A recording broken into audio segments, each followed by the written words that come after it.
Hey y'all, I'm just standing in the shade taking a little break. I thought I'd give y'all an update on what we got going on. A while back I had built this run for my daughter's Bringers heifer that she plans on showing this year at the fair. Built it or run with the stalls, and my son decided he wanted to try to get him a bottle calf for this year, so we put in another gate, some cross fence, and I'm currently working on the fence going up to the second set of stalls. It's a hot one, so we gotta do this in small increments. But it's a small, just 24 foot by about 40-foot run just off the stalls. Give her somewhere to eat a little grass, walk, get out in the sun. For the sides leading from the pasture up to the stalls, I just went and picked up some 16-foot long by 50-inch tall cattle panels. I figured it would be simple enough just to attach to some T-posts.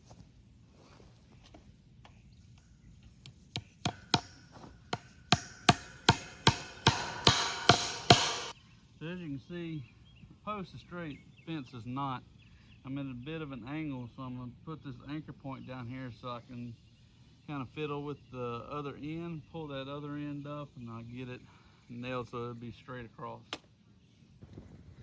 All right, so I'm gonna do the same thing to this other side. I'm gonna hammer in a nail down here to give me a pivot point so I can get the wire to straighten up and connect like it's supposed to the other wire.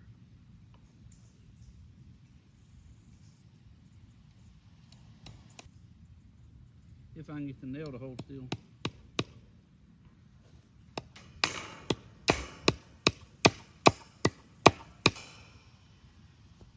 Now I can level it out and meet it to that other panel.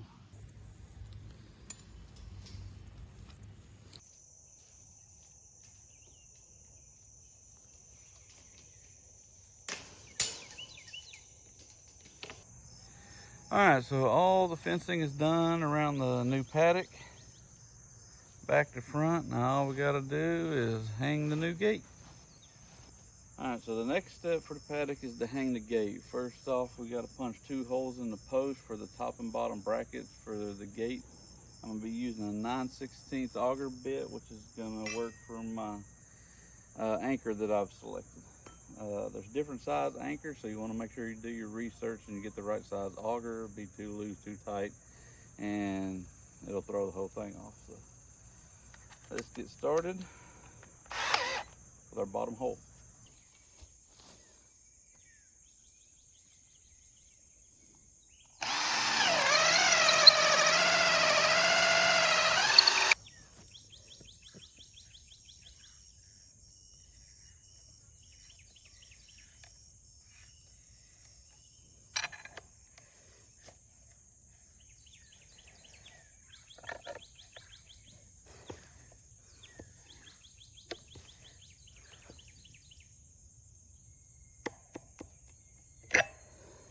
All right, so the next step is to test fit the gate on the bottom anchor or top anchor. Now the bottom anchor is welded to the gate, so it's immovable.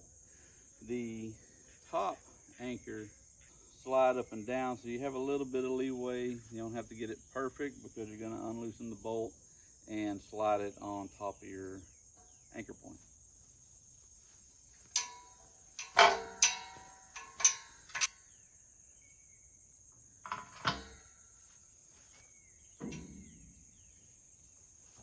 Grab my level.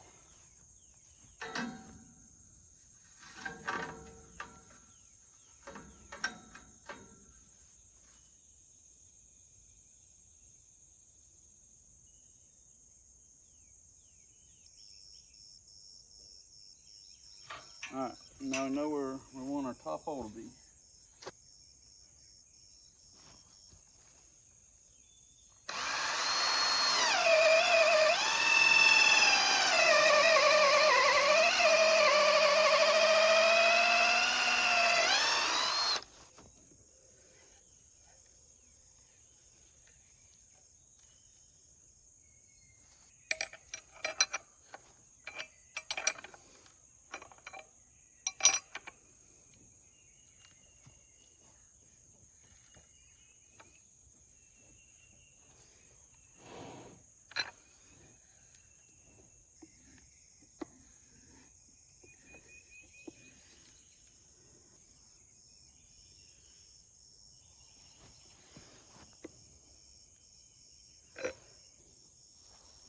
All right, so the reason I turned this one upside down facing the other one is when the ring sits on it, the cow can't get under and shove the gate up.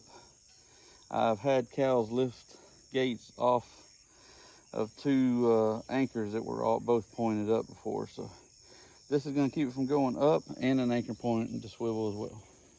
All right, now it's time to hang the gate. Put it on the bottom, let this slide up, meet at the top. Now before you tighten this down, you want to get your level. Now the way it's swinging tells me that it's unlevel already.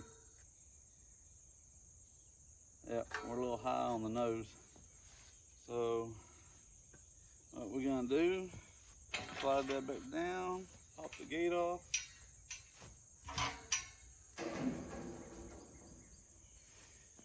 And we're gonna take one rotation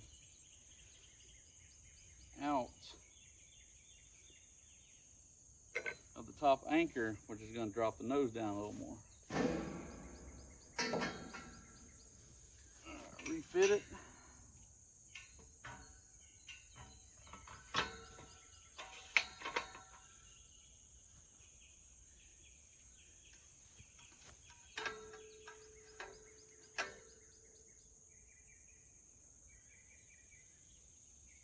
Perfect. All right. Now you can take and tighten this top one down so that it won't slide anymore.